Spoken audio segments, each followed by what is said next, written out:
сейчас показывать, как работает огниво. Оно работает вот так. Но сейчас я покажу, как им поджигать.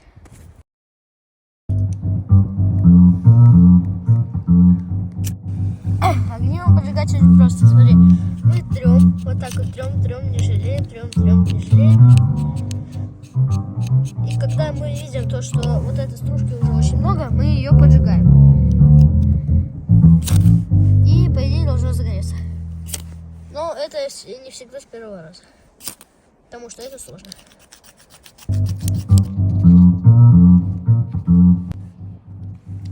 Надо другую шелуху.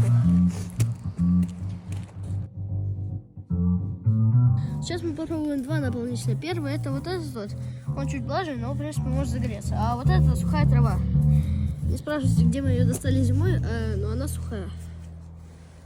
Поэтому вот, трем. Не жалеем опять. Тут надо много натереть.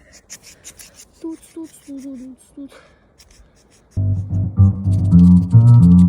Так, пока уже нормально. И сейчас самый прикольный момент воспламенения. То мы решили взять листик и крошить уже на листик. Так будет лучше. Ой, на другой листик.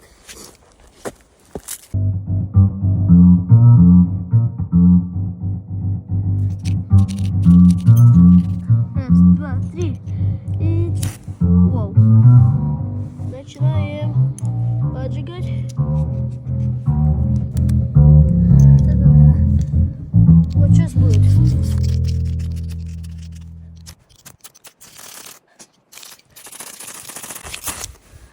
Сама трава-то не загорается просто. Воу.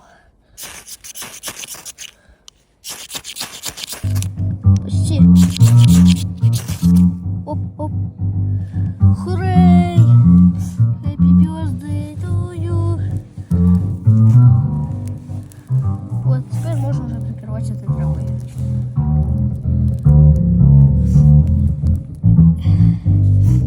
It's like. Disclaimer. В лесу костер вот так вот, как мы, жечь нельзя. Мы его жгем на камне, потому что камень навряд ли загорится от температуры 100 градусов. Поэтому вот мы жгем на камне. И костер лучше не жечь, а то вас оштрафуют. Вот так вот нелегко разжечь огнивом вот таким вот, вот таким огнивом костер, потому что, надо бумажку носить или что-то сухое точно найти. Зимой это вам почти не поможет. Следующее видео ждите в следующую субботу.